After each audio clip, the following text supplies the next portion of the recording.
Hi, I'm Cheryl and I'm a filmmaker.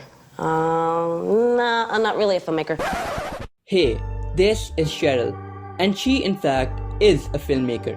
She actually is a very important filmmaker, and this scene is part of a film that she directed called The Watermelon Woman.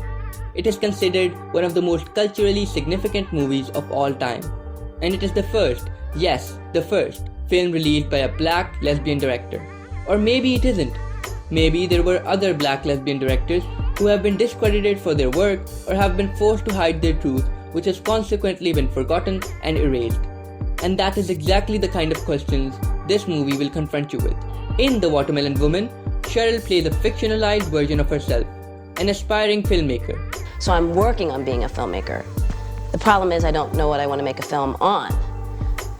I know it has to be about black women because our stories have never been told.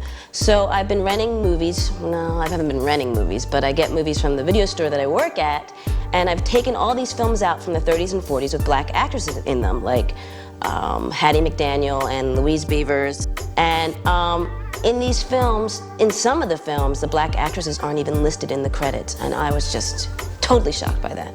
Part of that is fictional, yes. Cheryl was actually doing research for a class on black film history and was looking for information on black actresses in early films. She noticed that they were left off the credits and decided to use her work to create a story for black women in early films. In the film, Cheryl finds out about a black actress from the 30s who had often not been credited for her work. Her name, the Watermelon Woman. That's right, Watermelon Woman. Is Watermelon Woman her first name, her last name, or is it her whole name?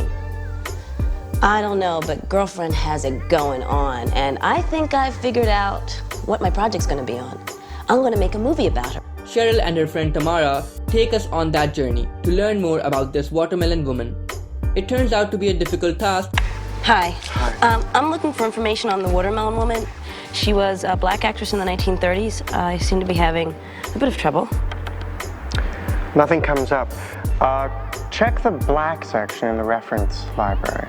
Through their interactions, Cheryl shows us a vibrant queer community that supports each other, a representation that did not exist in the 1990s. Eventually, Cheryl begins to learn more about the Watermelon Woman, and she finds out that her name was Faye Richards. She learns that Faye herself was lesbian and had an affair with the white female director of her movies, Martha Page. It turns out to be a well-known fact and something that everyone in Hollywood knew about. But Martha and Faye were forced to hide their truth, and Cheryl consequently never found out about it. Faye Richards was robbed of her identity, contribution, and her story. The story that young queer women like Cheryl desperately craved. The film's documentary-style framing makes us believe that maybe Faye Richards was real. Cheryl also has an extensive archive of pictures that she finds at the, Center for Lesbian Information and Technology. The archive was created by Zoe Leonard, author of this legendary poem. Maybe it was something else, but Cheryl had me convinced, and it did not even occur to me that Faye might not have existed.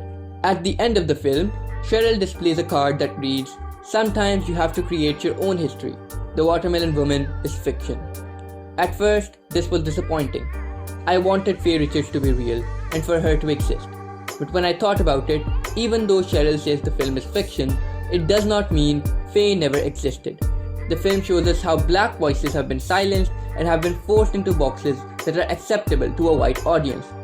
The film shows us how historically important figures might have been erased to safeguard current power structures. Who says that Faye Richards never existed when Hollywood has time and time again tried to rewrite history and tried to make us forget about the contributions of black people, women, and queer people?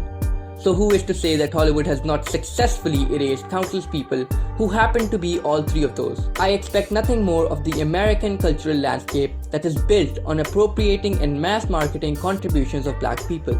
So, I refuse to believe that Faye Richards never existed.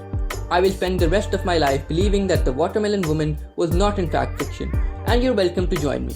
Regarding the omissions that have been made in film history, Dunye thinks that, quote, "It's going to take more than just my film for that picture to be corrected. There needs to be more work, there needs to be more black protagonists." She goes on to say there needs to be a focus that gets them working, getting some of those Academy Awards like they should. I think as the gap between amount of black voices and white voices, or straight voices and queer voices, may have grown smaller, they are not getting the recognition that they deserve. I think the responsibility for that falls on a lot of us, including film critics. We might have to rethink what we are reviewing and what we are creating and how we are looking at different movies. Instead of analyzing the same movies over and over, I think film critics have a responsibility to do a little more research and find those lesser known voices in the film landscape. There is nothing that can replace an original voice that stems from a unique personal experience. And not only are you going to help with more representation in film, you're also going to find better ones. The Watermelon Woman is maybe the best movie I have seen all year, and I would not have known about it if a film critic named Kyle had not talked about it. And for the fans that hold this medium dear to them, spread your wings. You will find amazing work like The Watermelon Woman, which by the way is one of the most innovative films I have seen.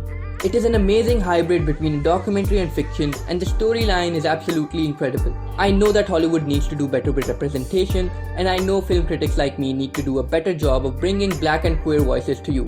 But when you do come across something that is not made by a white male, I suggest that you not only watch it, but you also support it.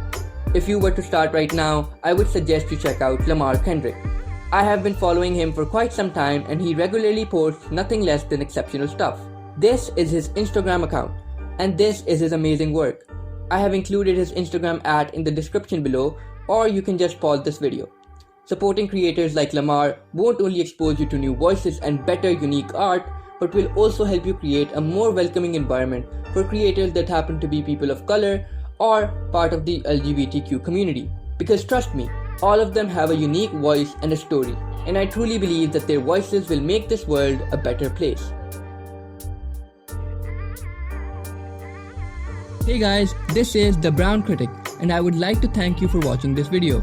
If you liked this video, I would highly recommend subscribing to my channel for more videos of me diving into movies, sports, music and other topics every Wednesday, Friday and Sunday.